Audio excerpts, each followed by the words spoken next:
పాముందా?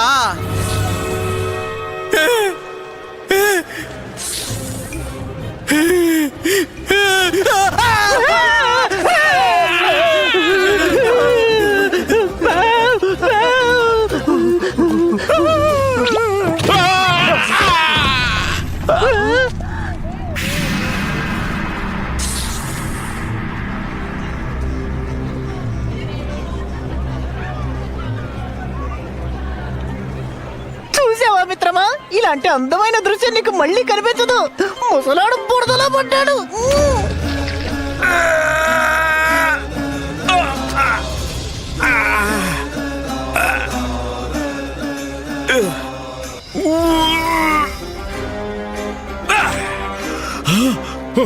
నేను సాయం చేస్తాను, ఉండండి.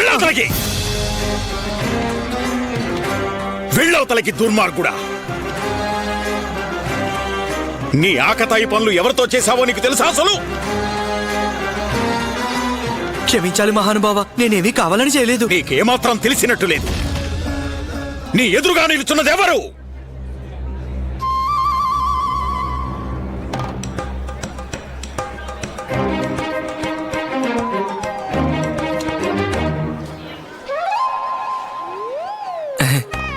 క్షమించాలి మహానుభావ, నా ముందు నిల్చున్నది మీరెవరో నాకు నిజంగానే తెలియడం లేదు.